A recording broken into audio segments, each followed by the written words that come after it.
Boredom. We've all experienced this state of mind, mere existence, the sense of nothingness, the feeling of just have nothing to do. And there never seemed like there was anything to do in Edmonton when I was younger. Biking around the city got boring pretty fast. I mean, no one simply doesn't coexist with traffic when you're on a bike in this city. You either have to be brave and cling to your handlebars for mere life as half-ton trucks fly by you, or just suck it up and pay the, what is it now, $7.25, $8.25 bus fare? Something close to that. I'm sure many of you can be empathetic towards the inconveniences of not being licensed. And I would hear and admittedly take part in the mocking of our city. I mean, whose idea were those silver balls by the bridge anyway? Or the massive legs at Southgate Transit Station? What are those doing there? From questionable art forms to the notorious North Side where no one dares venture to. The list of woes and displeasures went on. But I think as we grew older, many of us forgot about the unsavory dispositions toward Edmonton.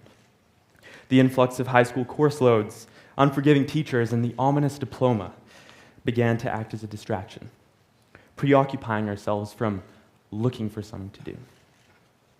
We always had something to do, and that was study. Then we heard that grade 12 is a joke, that grade 11 and grade 10 don't matter. And so came the late-night parties, concerts, and various activities that marked our transition into more independent youth. But it seemed as though when there wasn't a party, when the friends were out of town, or when teachers didn't assign homework, when all these social distractions were absent, the feeling of just having nothing to do sometimes would resurface. Thank goodness for Facebook, Twitter, Reddit, YouTube, Pinterest, Tumblr, and TV.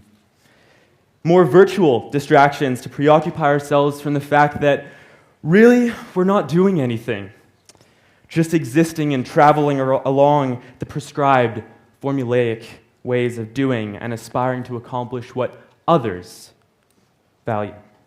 Try to get good grades, to do some volunteering here and there to build up the scholarship profile, and maybe a job to finance the party life.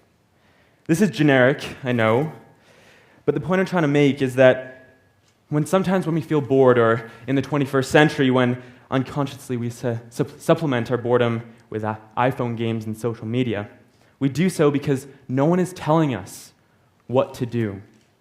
In that moment, we're not being told by society what to do. A prime example of which would be texting class or amusing ourselves watching vines in class with stupid people doing stupid things. But perhaps it's time that we think of boredom as being necessary for creativity. Perhaps it's time to make the most of our bored moments, or spending time aimlessly browsing our Facebook and Instagram feeds in a way that actually contributes to something bigger than a high score on Flappy Bird. For those of you with iPhones, I'd just like to ask you, either during this presentation or later tonight, to click Settings, go to General, click Usage, and take a look at the time that you spent on your phones since your last full charge. Some of you might be surprised, perhaps even horrified. But I want you to consider, how might I use this time better? How can I use this time to do something that really matters? In case you're wondering, my record is 5 hours and 32 minutes. Not on standby either. That's pure usage. And I think that was a few years ago when Angry Birds came out for the first time. I got really good at that game. Anyway, for me, that definitely acted as a much-needed wake-up call. So thank you, Apple, for integrating a feature where I can keep track of my procrastination hours. But I think it's also important to keep in mind that it's about how you spend those 2, 3, 4, or 5 hours and 32 minutes each day on your phone or electronic device. It makes us think, let's be productive. I'd like to briefly talk about how boredom is also equated with apathy. And I think that these aren't products of our own shortfalls. The state of being apathetic, bored, or demotivated isn't the individual's fault. It's the product of a society that teaches us that conformity to the rules will inevitably lead you to some kind of preconceived idea of a strange, mysterious word called success. When we try to define success as youth, our definition tends to be perfectly aligned with society's. But who said that definition was correct? Who said that working 70 hours a week to get to the top floor of some investment banking firm is a success?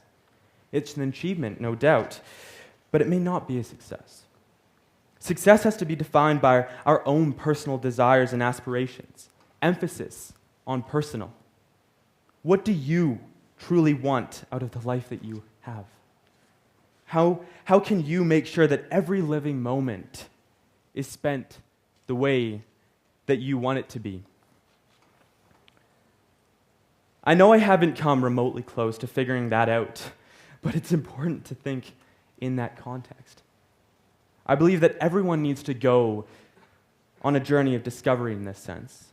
Take risks that are guided by your heart. For any aspiring investment banker out there, I apologize for going against every tenet of your conscience on that one. But it's important that as youth, in a time of immense self-discovery, that we take the time to not just follow the status quo, but to be adventurous, to experiment with our ideas.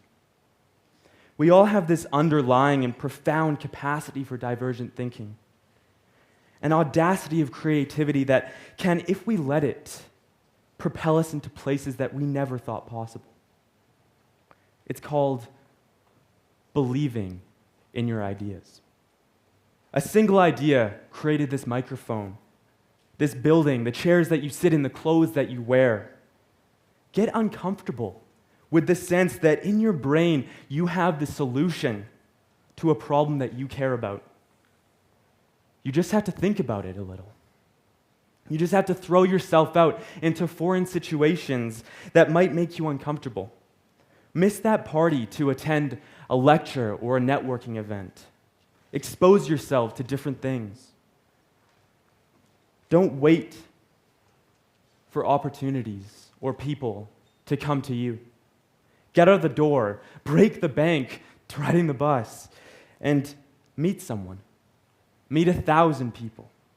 Use conversation as a catalyst for new ideas. We're young, we're naive, but I think we can be naive in a good way. Take every new experience and grow from it. This is the time in our lives where we have to be journeymen of new ideas, where we have to experiment, where we have to realize that whatever our passion is, whether it's pursuing scientific inquiry, alleviating poverty, writing stories, or even making lemonade, we should take it upon ourselves to try and make those interests a priority and take them as far as we can. We have to classify ourselves as aspiring entrepreneurs. And I think that with this outlook, Edmonton becomes easily one of the most vibrant places in this country. For years, the leaders of our city have been considering what it takes to build a dynamic and diverse startup community. A community that fosters entrepreneurship at all levels.